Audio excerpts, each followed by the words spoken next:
Hi, Dr. Joy. I hope it's okay now.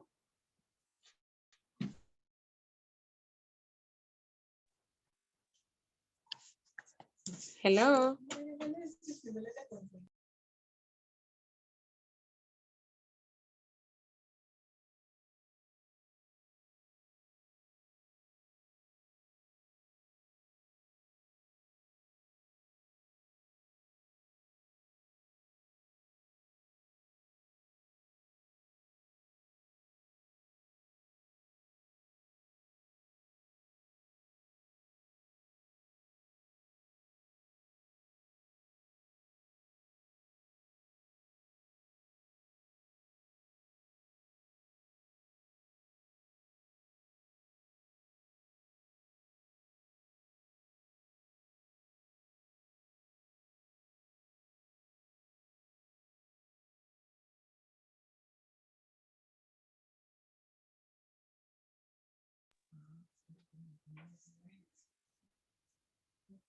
Hi, Dr. Joe.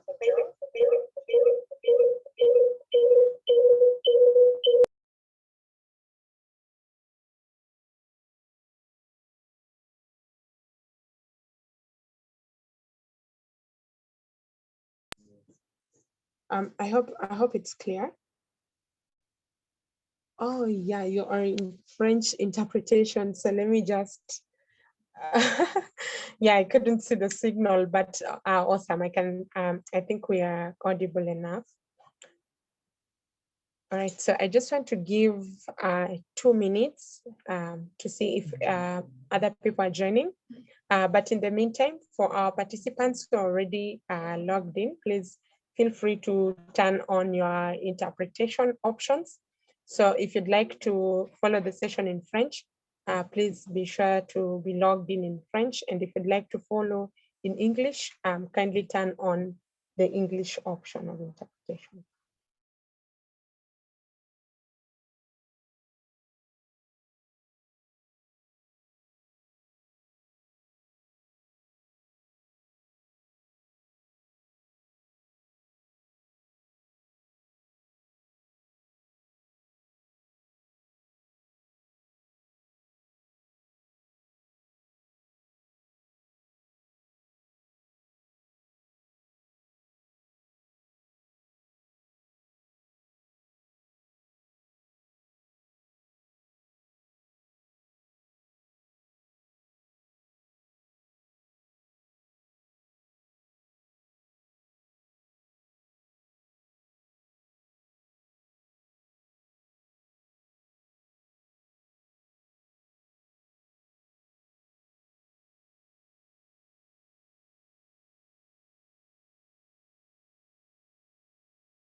Good afternoon and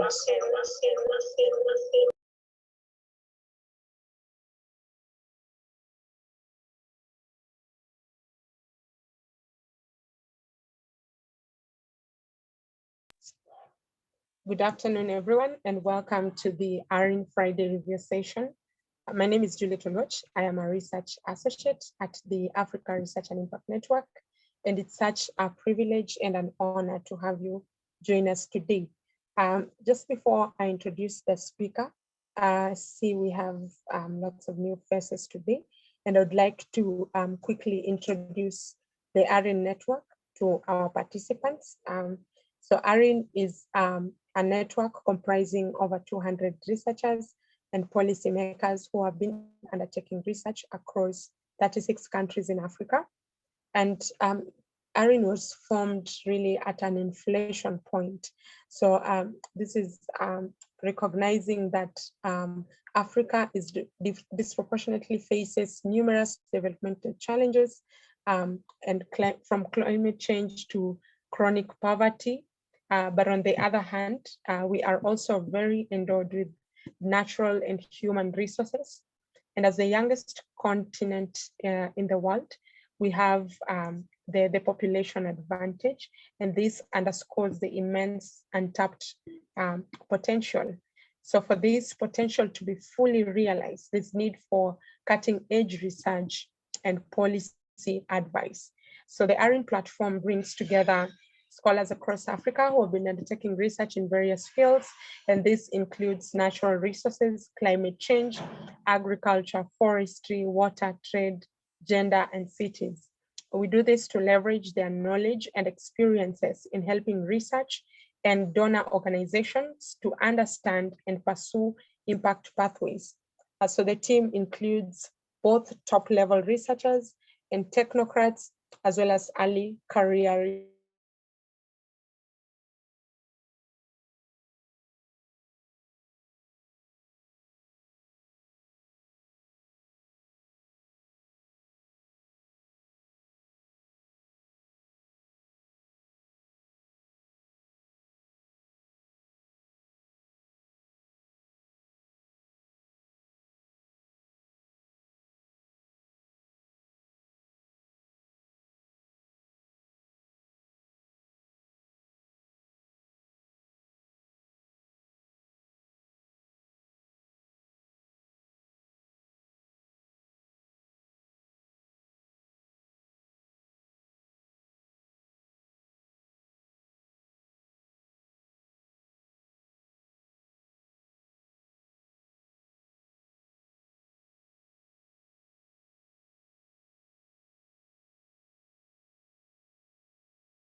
Sorry, my internet dropped, but I'm back now.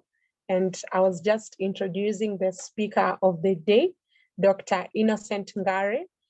And I want to take us through his biography. So he is a trained environmental scientist with a PhD in environmental studies and sustainable development. He also holds a master's degree in climate change and sustainability, both from Kenyatta University in Kenya. Dr. Ngare holds global certifications on environmental and social safeguards from World Bank and UN agencies. In terms of research, he's a shrewd research in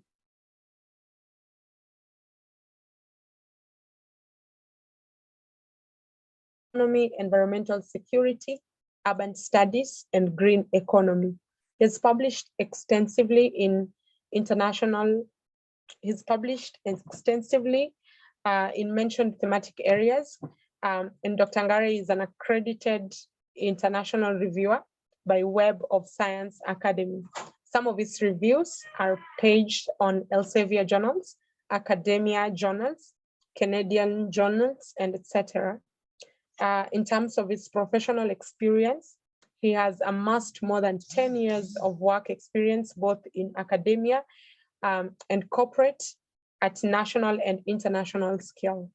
Some of his current academia engagements have been at the Kenyatta University, Amud University, leading environmental science courses at bachelor's and graduate levels and supervisions. To his corporate engagements, Dr. Ngare has worked with Stockholm Environment Institute, UNESCO, and currently with UNFAO, South Sudan, as the heads of Environment and Social Safeguards Unit. So Dr. Ngare, it's a privilege to have you today. And at this point, I would like to welcome you to the session. If you can hear me, the floor is yours. And to our participants joining us, you're very much welcome. Kindly remember to check on the right interpretation. If you'd like to follow the session in French, please be sure to log in on the French option. Thank you and welcome, Dr. Ngare. Oh, thank you, Juliet, for ushering me in. Am I loud and clear to the participants? Yes, we can hear you very well. Thank you. Great. And ideally, I don't have to go overboard to introduce myself because you've just read my bio, and I believe the researcher panelists and all those participants for this forum, it has been circulated. I don't know how you do it from Marine, or do I mount my slides on what I want to present today, or it is being done from your side? Yes, we can do it from our side, and you can also mount it. So it really depends on what you would like, but we are happy to mount it for you. Great, all right, he can mount them. Then let me open the folder and I mount the slides. Okay.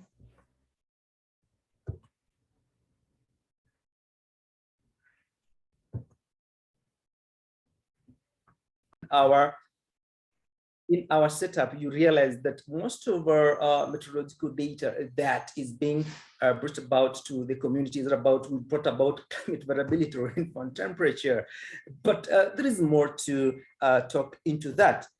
And when you try to look at the scope of landscape climate financing in Kenya, and also the landscape of COVID financing in Kenya, in the past 10 years, that's 2009 to actually to 2012, and then back up to date, 2021, you realize that it has been a little laxed in terms of the fast funding. Actually, ideally is that it comes from external sources. That is our, and then when you look at the World Bank within the response that was given to the COVID-19 in a short period, it was really massive. Even though we have been having a little of our support here and there about climate change, that cannot be replicated on how we respond to pandemics. Therefore, the big question is that, is it really that pandemics are more important than the climate emergence issues, of which we really need to talk about? And if we look about Kenya, we have a lot of policy framework that are coming into picture, but implementation also is another critical issue we need to look into. And again, within these policy frameworks we have, do we really have to have all those policy framework without implementation? All the Kenyans, most of the coastal community and all other places in Kenya, they need to have such a kind of replication to be done. And the climate change coastal community in Kenya, ideally, the rural and forest coastal community in Kenya are disproportionately affected by climate change, which is evident. And also this one also has been alluded by Ambrose in 2020, whereby it is really affecting the health of the ecosystem. Remember, these rural communities, the coastal Kenya, actually, they depend on the rainfall patterns or the seasonal patterns to be able to have their food, water, shelter, and other things. So these are the things we need to look into. For instance, critical statistics there is that Kilifi County, for instance, has a poverty rate index of 71.7%, and in terms of food, 67% food insecure. That has been proliferated by climate shocks, that is drought and flood. That also needs to really to be looked into, and how we build resilience within these communities. And then in conclusion, what you realize is that from the paper is that climate crisis isn't sporadic like COVID pandemic. Two is that communication is imperative in localization of climate resilience discourse. And thirdly, the Kenya coastal community landscape facing daunting climate extremes, but so from their dependent health ecosystem shifts. So thank you. That is the brief about the paper, but the other paper you will be able to get the paper. And what I can mention is that the other works that are coming up about transitioning are within the same journal, which I will share with Juliet, that I like to come up. And also are ideally, of course, with some of my colleagues to look at how climate is gendered in Africa, and also the aspect of green reskilling that is likely to come probably middle of this year from Springer. So thank you, and that is my presentation.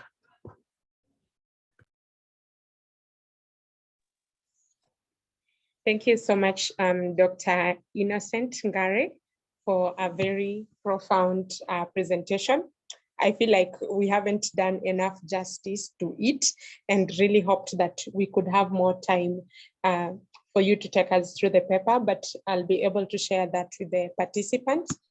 So I think something that is really coming out from what you have just presented is that the ability to effectively convey climate change information really depends on the ability to kind of comprehend the phenomenon and try to find ways of simplifying the message while conveying it to its full significance. And I think the case study of the coastal communities, also there are a number of lessons that we can pick from that.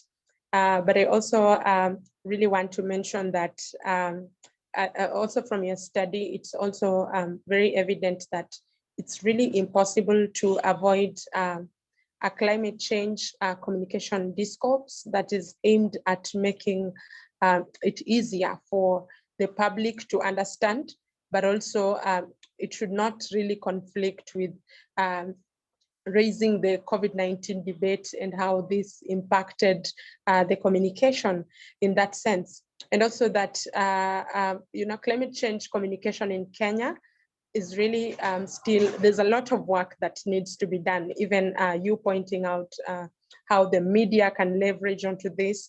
I think it's also very clear that this can only be a success if there's a solid knowledge basis and a dedicated group of communicators who are able to reach the most vulnerable communities, and in our case for coastal communities. So thank you so much for that. At this point, I want to open the floor for questions and discussions around that. But also just to point out that Dr. Ngare will be leaving us soon for another meeting. So if you'd have a question to him, kindly feel free to let me know by raising your hand or sending in your question in the comment section. So as I give a few moments to that, I think there's already a question to you, Dr. Ngare, and that is there any policy recommendations or interventions that can help to overcome the challenges that are faced by rural communities in coastal Kenya in terms of climate change resilience? So you might want to respond to that question, even as I keep an eye on the chat to see if we have more reactions from the participants.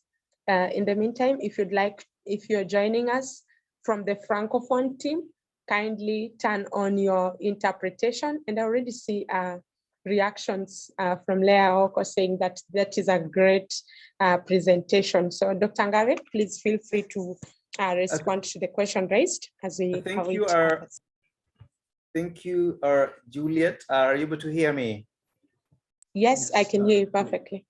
Apparently, you've just hammered the same question I was actually cornered with when I was having our discussion with climate solutions in Kenya and Africa at KTN Media House, and they really asked about that policy.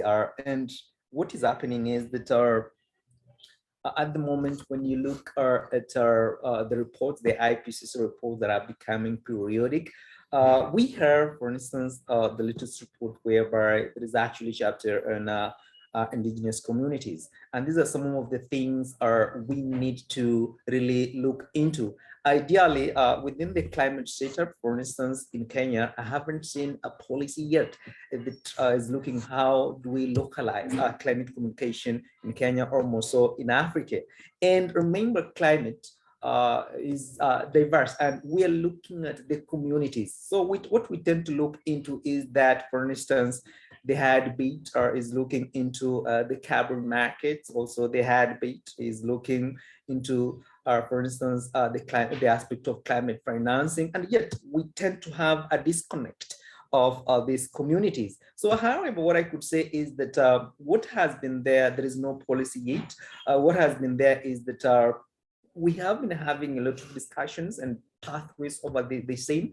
And I'm looking forward, for instance, within different Kenyan environmental entities or climate entities also, to look into really how do we bring on board the aspect of climate and community localization into picture. For instance, if you look at, if I try to deviate a little bit, if you look at the World Bank, African Development Bank, you try to look at IFC in terms of their safeguards, they have really tried to bring on board the aspect of indigenous communities, whereby we tend to look into how are these communities affected. And that's where we look into climate change. So some of these provisions are yet to be really localized and embedded within the Kenyan context. Thanks, Dr. Ngare. There's a question from Brian. So Brian, please feel free to ask your question. Yeah, thanks, Juliet, and thanks, Dr. Ngare, for such a wonderful presentation. It's quite critical to kind of understand these dynamics for developing effective strategies to enhance the climate change resilience in these vulnerable communities. And your research could be a baseline to provide a framework for investigating the climate change resilience disconnect and communication in these particular areas. So my question would be around case studies. Are there some case studies or best practices of climate change resilience communication and action in rural areas during the COVID-19 pandemic? And how can these be replicated in the coastal area of Kenya? Thanks. Thank you. Okay, let also Dr. Journeys ask a question, then I'll be able to answer the two questions. All right, okay. Thank you, Ngare, for a very good presentation and insights. I like your presentation for two reasons. One, it begins to confront the complexities that African context face with regards to the multiple stresses. And this is very fundamental that in our research, we begin to be multidisciplinary, we begin to really discuss the different facets that make up the African community and the challenges that are being faced. My question relates to your reflections, basing your experience or your work and insights from the COVID climate change nexus. We are doing some work in this, and I expected Leah to raise some of these, perspectives and see how to move that. And I think we'll consult you on that.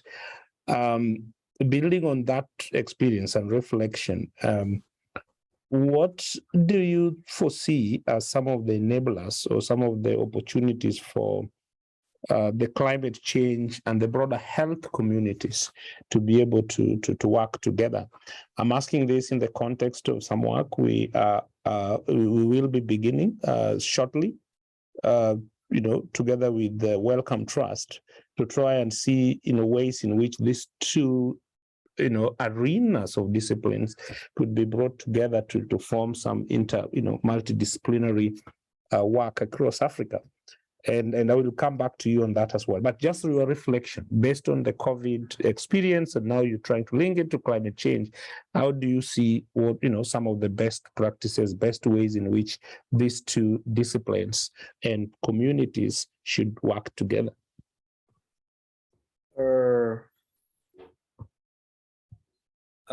Thank you, Doc. Let me go back to Brian, and then I'll get back to you, Rich. Brian, is that when you look about some of our success stories, one begins with what I've just presented that tries to poke and give insight that I normally describe a community as an onion. Why? Is that a community is so unique. If you peel, you'll always have another layer. And the climate resilience, we try to train communities how to respond to these climate issues. We also need to take into consideration some of these key foreign areas. One is that every community is unique.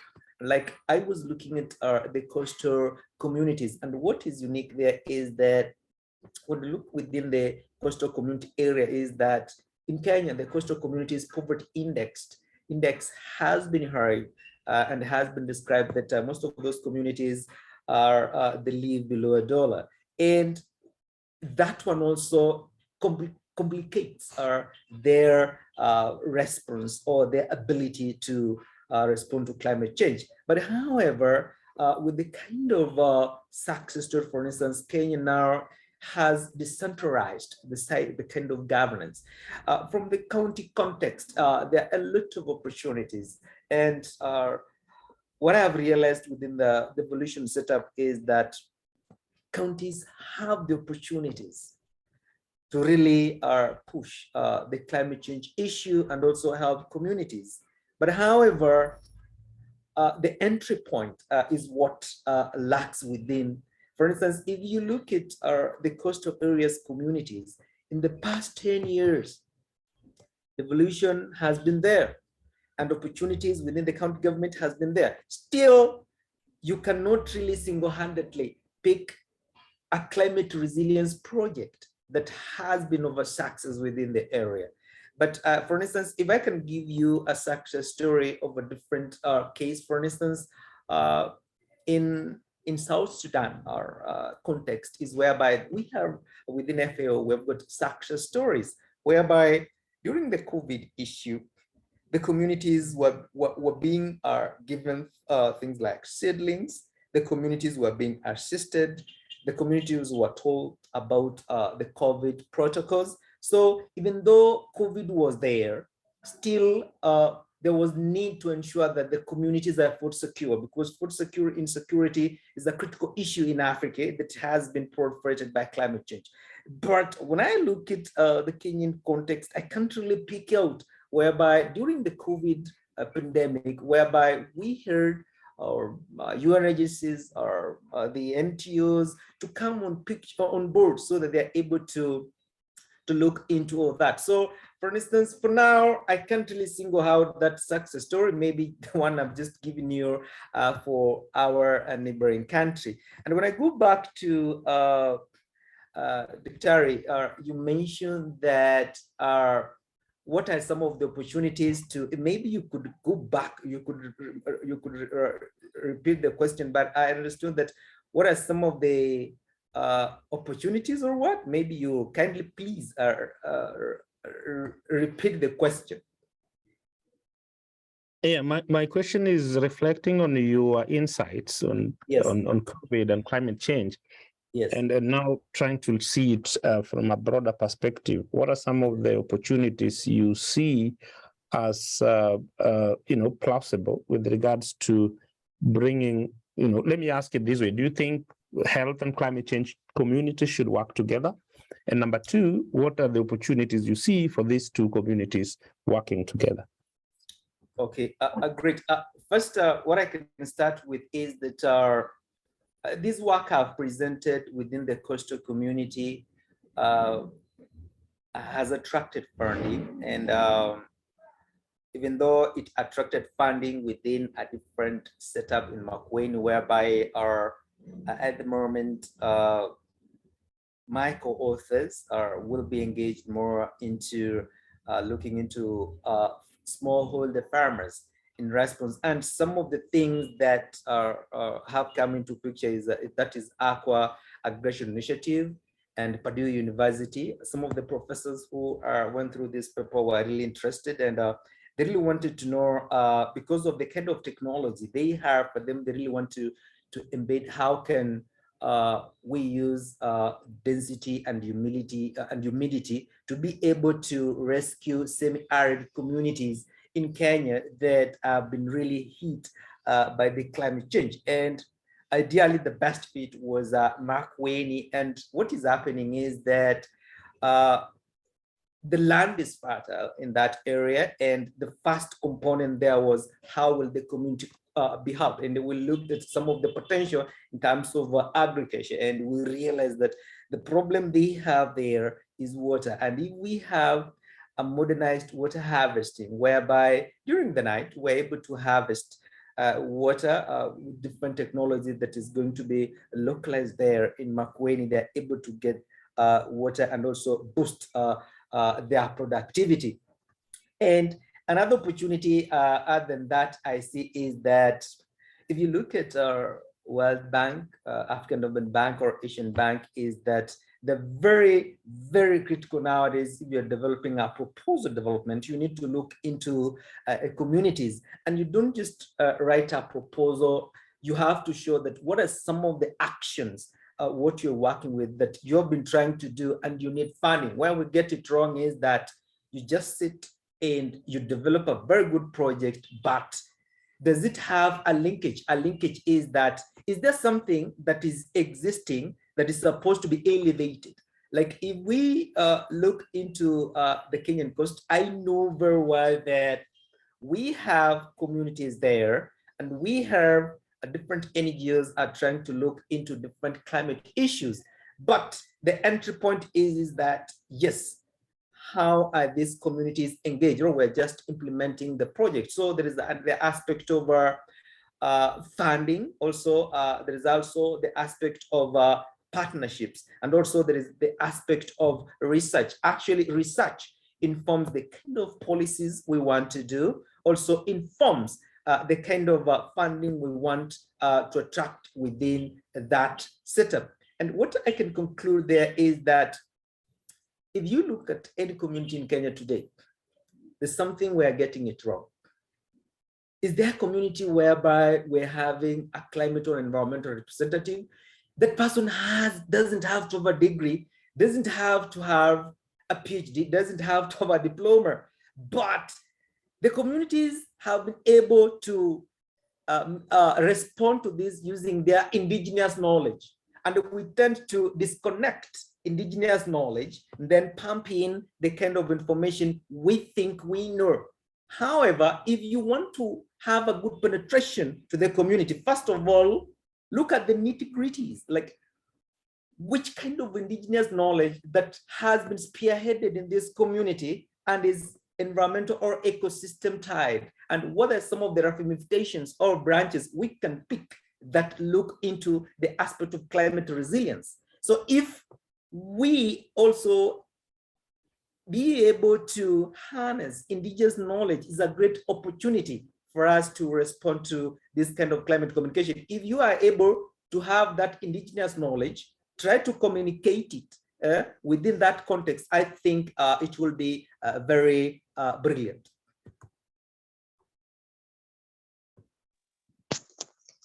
Thank you, Dr. Ngari. I see more reactions from our participants. There's a comment from Anne Obai, and she says, apart from water harvesting, I think looking into ground aquifers, recharge, and nature-based solutions would aid arid and semi-arid lands in Kenya and the larger Horn of Africa.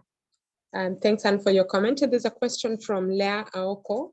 How can communication trickle down to vulnerable communities? The jargon that is often used fits the elite environmental class. So how can these discussions, how can these high-level discussions be broken down for the people who are central, who are the central focus? And she's asking for practical examples. And perhaps you could take the second question as well from one of our fellows from South Africa, Mr. Peter Waswa, and he says he joined late, but would like to understand how climate change, which is considered to be 30 years and above, linked to the pandemic that took place about 3 years ago. Interesting. So Dr. Ngari, the floor is yours. You could get back. Let me respond to the aspect of aquifer research, and yeah, I know that our ASAL areas have got a lot of potential in terms of aquifer research. However, you realize that one also needs a lot of analysis, because not every aquifer that can have water that is sustainable and available for use. Some of those aquifer or some of those bores that have been done in those areas, we have realized that, for instance, from this paper, from that funding, we have over 15 boreholes that were dug in that area in Makueni, and among the 15, only 2 are working. The 13 got saline. So what it means is that as we try to do our underground water abstraction over time, the salinity increases, and we felt that that one cannot be really sustainable, even though 2 of them are working. So that's why we're trying to look at why don't we harness what we're able to see rather than just going to the underground setup, of which also it's very critical. But at the end of the day, the water is not really sustainable for agriculture. And another question, how the question was? Yeah, so there's a question from Leah, and she's asking how we can, first she has 2 questions. How can these high-level discussions around climate change be broken down to the people who are the central focus, and then practical examples regarding that? Okay, great. We all agree that community representation in our high-level policy implementation is a disconnect. What I've seen, and forgive me about that, is that if you want to please the donors who've given you money, you just get those old guys. They come for one meeting, they say hello to the donors and also the people you want to implement the project, and it ends there. However, what we forget is that they have a very critical decision making when this project is going to be implemented. These are the medium kind of communication that is going to convey the information. So for me is that we must have well-trained or well-shrewd community representatives, whereby these people are able to be engaged and also to be able to dichotomize the kind of issues every community has. For instance, the coastal communities have got their own issues. The central communities have got their own issues, and also the western communities have got their own issues. But however, because we are researchers, scientists, we think that a particular issues on climate resilience or climate adaptation is viable, is applicable across all the facets. It cannot work like that. So we really need to be communal specific. And this is whereby if we are going to have a policy on localization of our climate change knowledge at the community setup, is whereby it will give us the provisions where we look at every community unique, and then we're able to tap and screen off the kind of centrics that actually are really affecting that. And the second question was? Yes, the other question from Mr. Peter is he wants to understand how climate change, which is considered to be 30 years and above, linked to the pandemic that took place about 3 years. Okay, great. Let me correct Paul that the 30-year threshold actually is normally climate variability, where we do the models and we try to see how different climate variability variables, could be temperature, rainfall, sleet, depending on the region you are, affects climate. Different researches you could see is that the climate actually tends to trigger our ecosystems directly or indirectly. And even though it's not fully proven, is that people tend to link that the pandemics that are emerging are as a result of climate or climatic changes. And I can give kind of examples on how that is happening is that the population is increasing, and we tend to really tend to degrade, or we tend to encroach our forest, for instance, in Africa. And what happens is that we tend to affect different biotopes and also different habitats.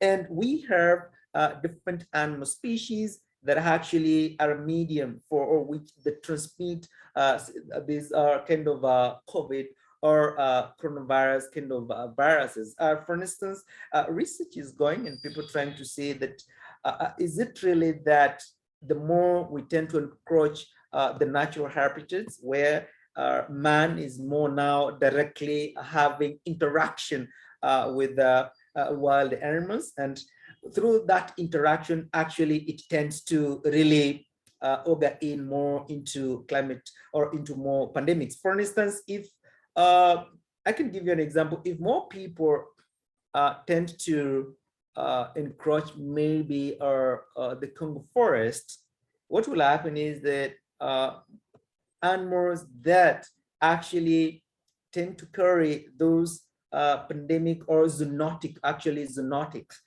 For instance, the COVID viruses, the Ebola viruses are going to interact. And why are we moving to those areas? Is that the area we have at the moment, because of the climatic changes, it doesn't really produce more. And then we tend to move more farther and farther. So such a kind of migrations, such a kind of encroachment, it tends indirectly to bring about these shocks, whereby climate tends to be linked in the proliferation of zoonotic diseases, the animal diseases that are able to transmit it to human beings, and actually they tend to cause a lot of pandemics.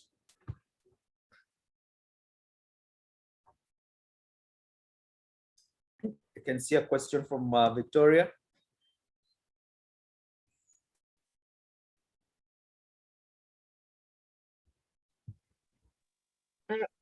I keep losing connectivity. Were you able to hear me, or I got lost along the way? We heard you.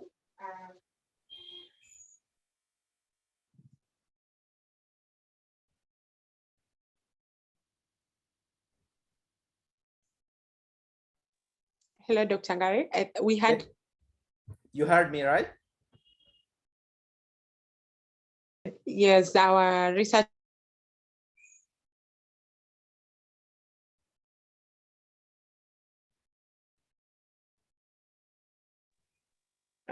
Yeah, thanks, Juliet. I think the connectivity is not very good. I keep losing one bit, but yeah, Dr. Ngare, we had you loud and clear. Okay. I really, really like the presentation and your research study because, of course, climate change resilience, we need to really look at this very closely. This is, I recently attended the Resilience Evidence Forum. It was held last week. And from this forum, I think most of your arguments in this presentation kind of really concur and in line with some of the outcomes and kind of resolutions that came out of that conference. And I like the fact that, you know, you were very intentionally looking at the disconnect between, you know, communities who are really a very powerful resource when it comes to looking at climate change resilience. And, you know, we cannot really define resilience properly, but I think in simple terms, it kind of alludes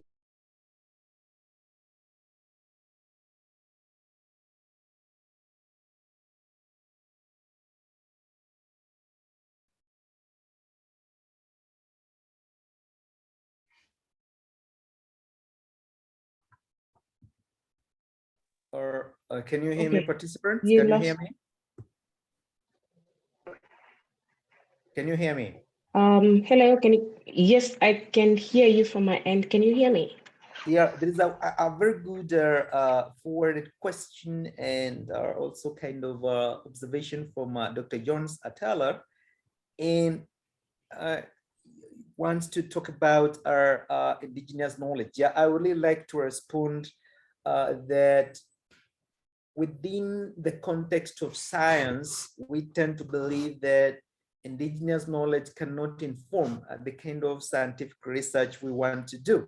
And that is where we go wrong, is that if you want to support or you want to find different approaches where a particular community has to respond to climate issue, is that you need to understand their heritage and their identity. And all those actually are being lensed along their indigenous knowledge. You have to have a discourse or a discussion.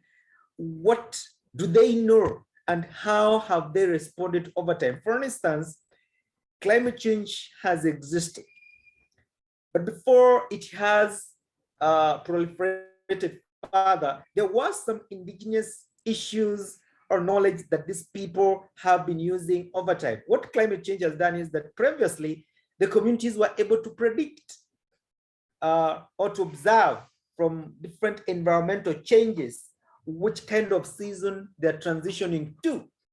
But now from the scientific aspect, we do the models, we do the observations, then we predict. So I know at some point within the communities, there is an interlinkage.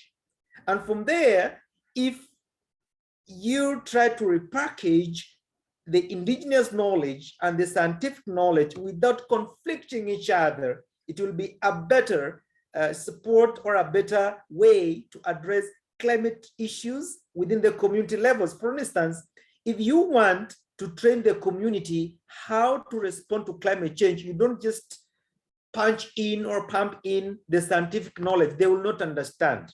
But if that scientific knowledge is broken down in their own understanding way, that's where indigenous knowledge comes into picture. They're able to tell you that we used to do this, it is not workable anymore, but if we adopt this kind of knowledge from the science aspect, we're able to revert where we were. And then I think we need to look at, I'm yet to see that model whereby we're having different model. How does indigenous knowledge and the scientific knowledge fix in? We need to look at the jigsaw of these things rather than the scientific knowledge. What is doing today is trying to delete and to procure indigenous knowledge irrelevant. Remember, 1,000 years ago, we never had this scientific knowledge. This community used to survive. So if we are able to now localize this scientific knowledge within the context of the indigenous knowledge of the communities, and then in terms of climate resilience and the communication, we will get it right. Because the kind of studies we're doing today, if they are communicated within the local context, and also the local context, they realize that we were doing this, but it's not working for us, and there's something new. If we try to localize it and look at from our indigenous level or paradigm, I think it will work better. That's the best way I can look into that, Jonas. Dr. Jonas, thanks. Thank you so much, Dr. Ngare, and I hope I'm still audible. Yeah, thanks for shedding light on that. I think the past week I also got a chance to engage with the coastal communities in terms of climate resilience, and we were kind of just trying to trace back on some of their experiences. And as you rightly say, there's lots of indigenous knowledge. They're able to tell us what used to happen in the past, how they used to adapt. And I think this is really important, because then we're not trying to come up with new solutions out of the blue, but then we need to think about how can we then improve on this kind of knowledge and further harness their resilience. I see a comment from Leah Alco, and I think she's responding to the aspect of climate change. And she says, climate change and health are heavily interlinked. Case in point, the pandemic, which provided key lessons as communities already made vulnerable due to climate change. And they face a number of challenges during the pandemic. Another lens is climate change and adverse effects, which creates an environment for diseases spreading, making and placing communities at further disadvantage. So thank you, Leah, for your comment. And just want to check if we have any more reactions from our participants.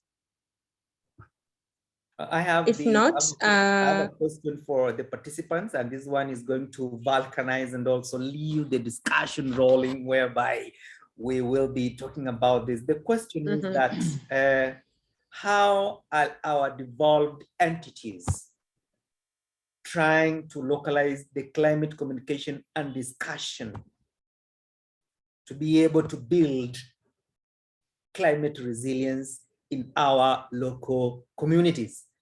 If I will be able to have findings from there, discussions from that, I think if we start discussing from that angle, start asking ourselves, how do we answer that question?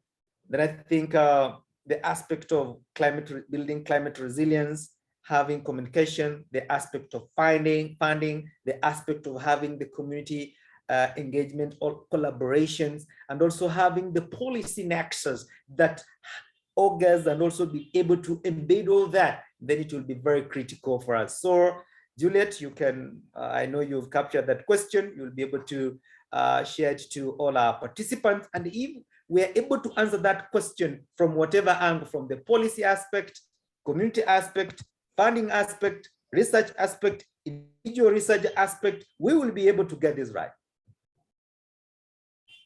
Thank you. Thank you, Dr. Ngare. Perhaps you could come again once. The communication team was taking note on the question, but they just notified me that they missed a part of it.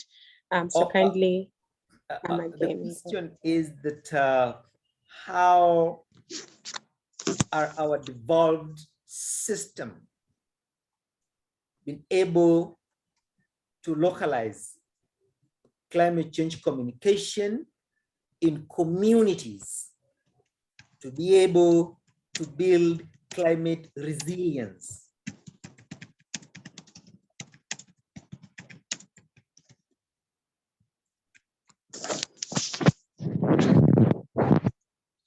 Thank you. Thank you so much. Of course, we'll pass that to, we'll have that discussion and be sure to get perspectives from different disciplines. So at this point, I want to welcome you for any final.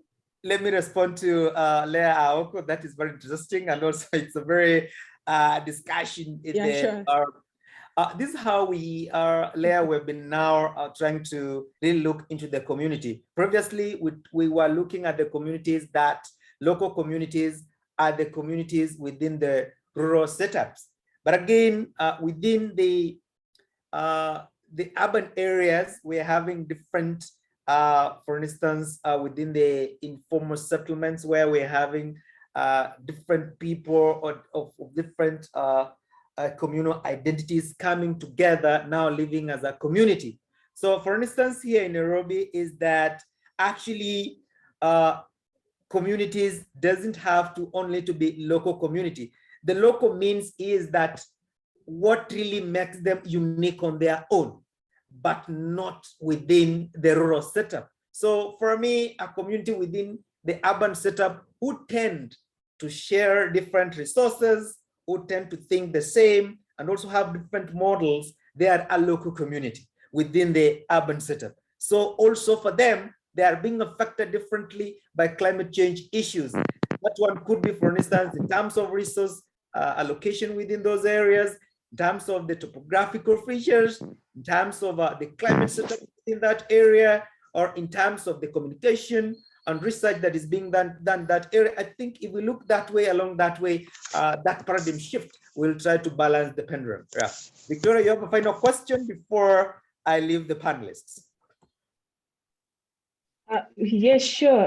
Okay, and I think, I don't know where you lost me before I dropped it earlier, but I think maybe I start with also concurring with your response to Leah on the, whose community, because of course it's very interesting, and I think it is not very easy to define. But I think recently I learned that a community is self-defined. I don't know whether that is what everybody feels. because of course, we don't want to just have the perception that community is those that are living in the rural setup. So I think what you define as a unit that, kind of localized system that is living together, or maybe addressing issues together, maybe that's where we can, it defines itself that way somehow. Then again, just going back to, I like the question you posed about, what is the role that the devolved system or governance systems can kind of support climate communication. And also just going back to the point that I think I was going to mention earlier, because I really like this topic and discussion around the communities at the center of climate resilience. So one of the key issues, and I think you have very well talked about many issues that I think were on my mind about the topic, is because we want to really try to measure, the evidence of the climate adaptation actions that, are now we want to define as the resilience. And the devolved governance system, maybe what I would suggest, because it is appearing to be one of the main issues, because the evidence we gather in the research we do, the activities, all this, the knowledge that is held within communities, I think it needs to be kind of centralized.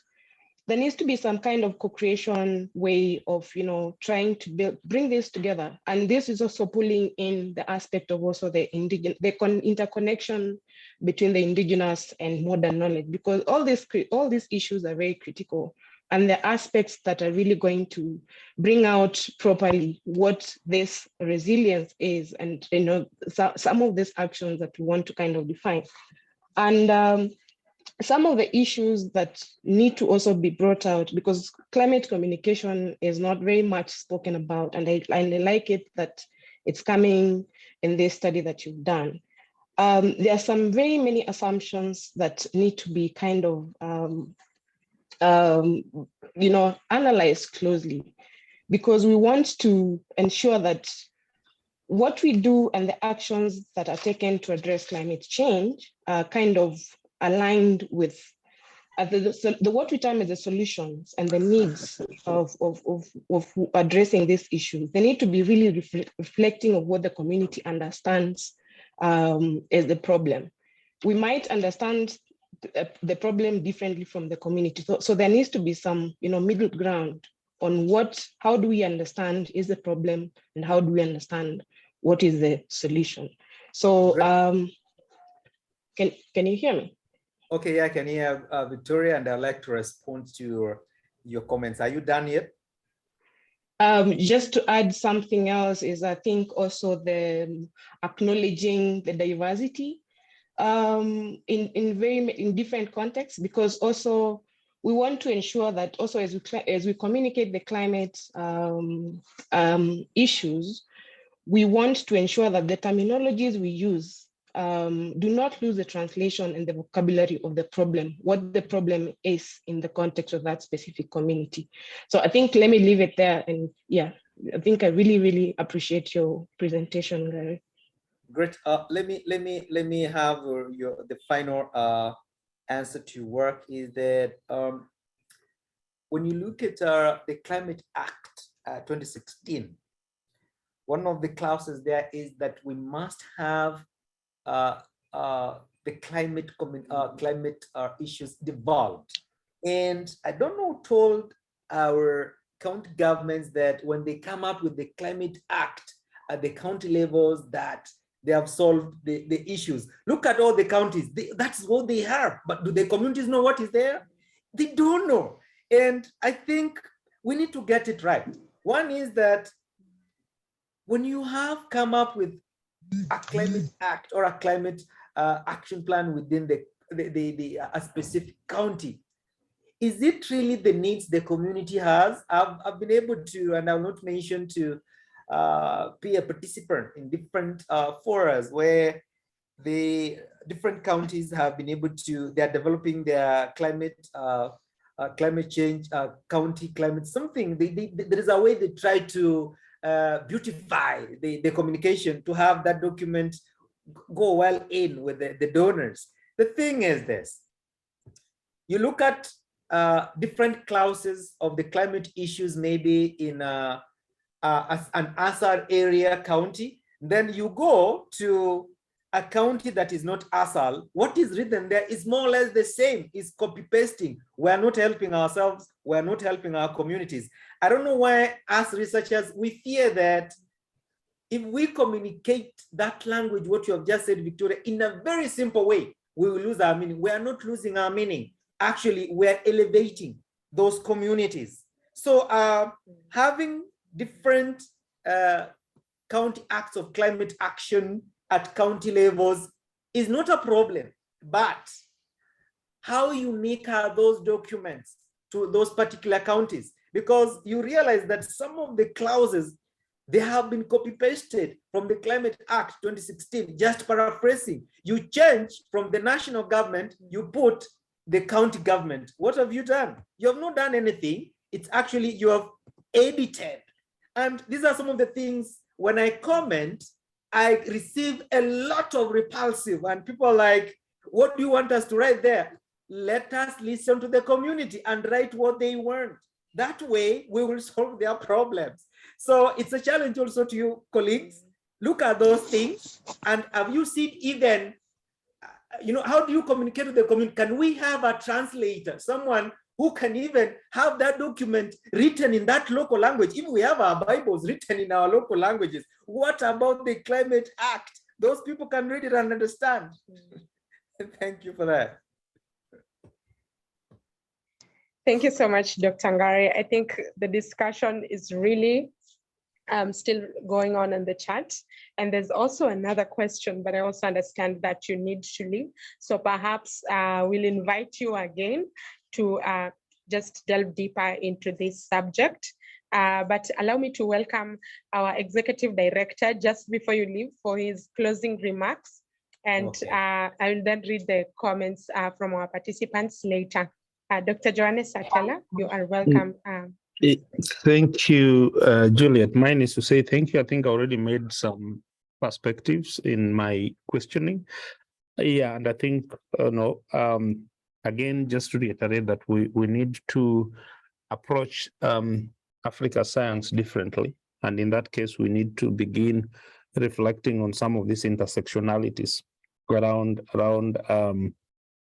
how the different facets of the African communities interact, including how the different stressors actually define the progress of the continent in terms of development and also in terms of poverty reduction.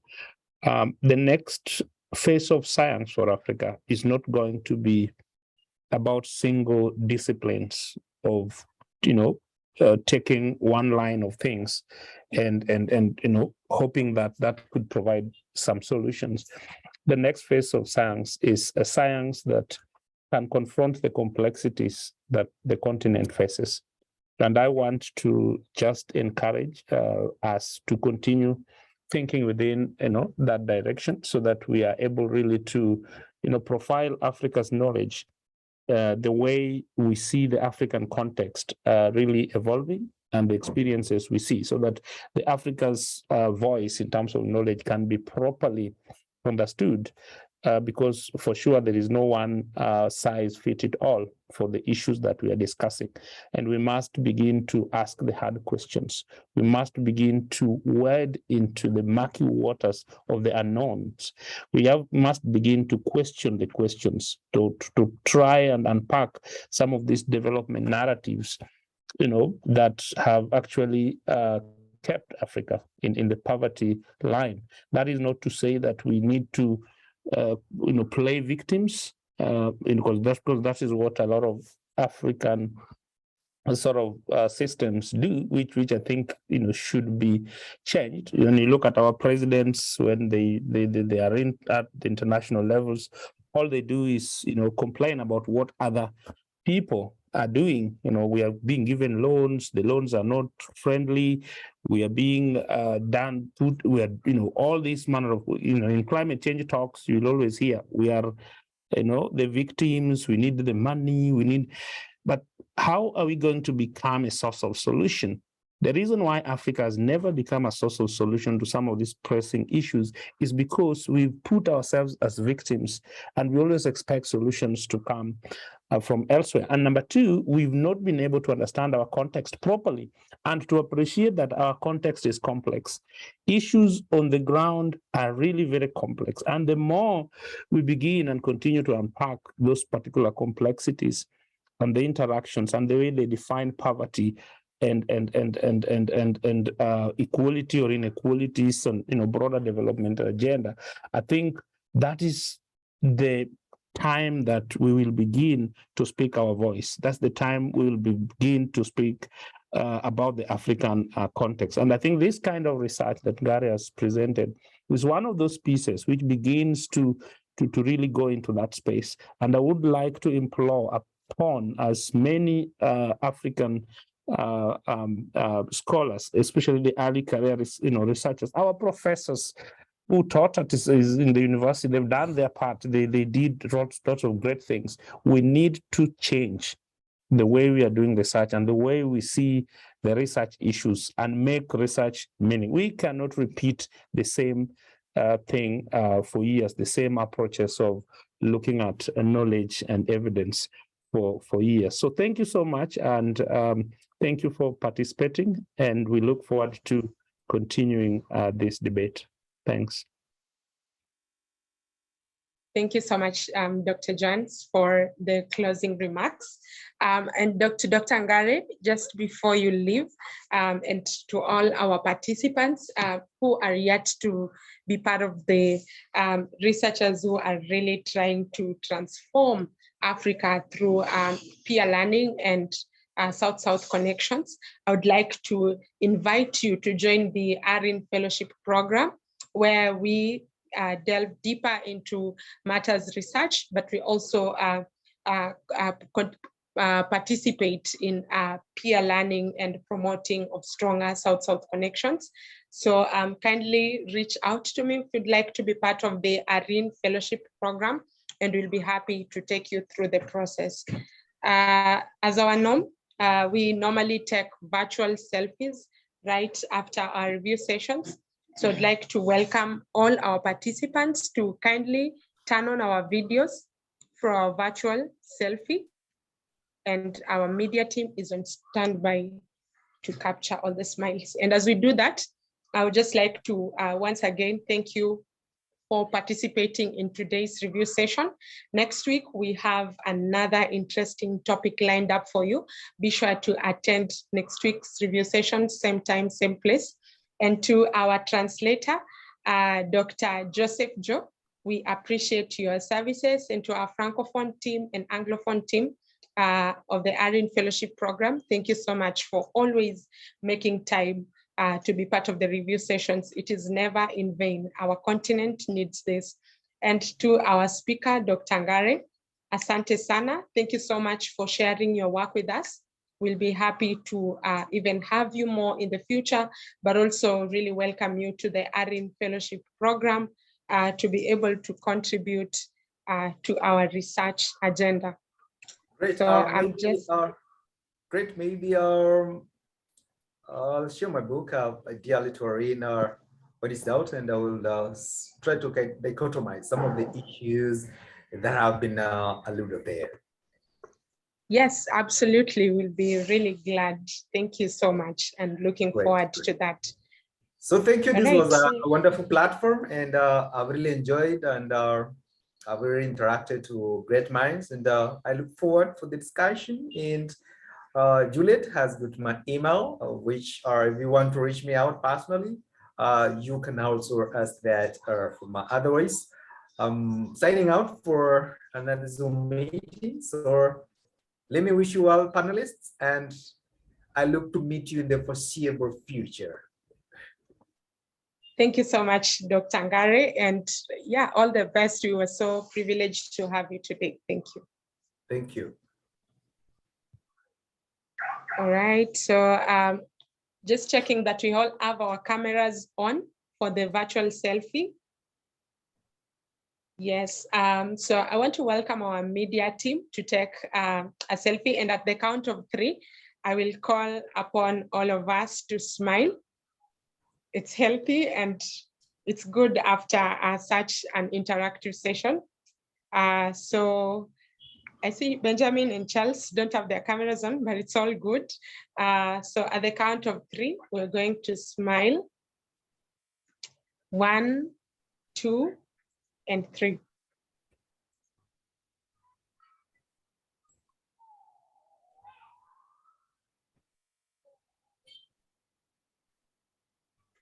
All right, so I'm buying time for Crispus Kirimi to settle down, but I think our media team has captured that. But for the sake of those who are just turning on their cameras, I think we'll do the smile once again. All right, so 1, 2, and 3.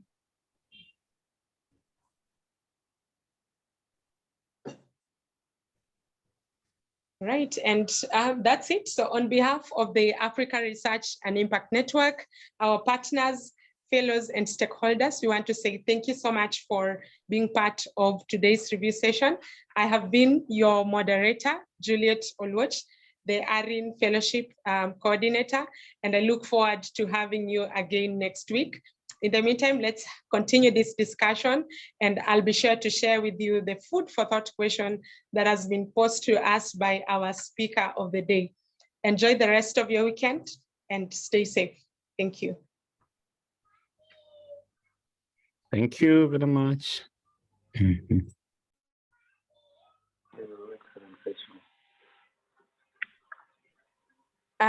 Dr. Joe, if I could stay behind with you for just a minute.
Hi, Dr. Joe. Hello.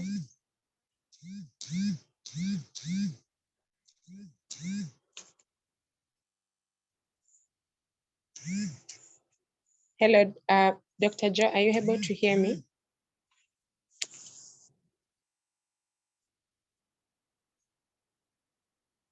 Oh, I guess you're on French.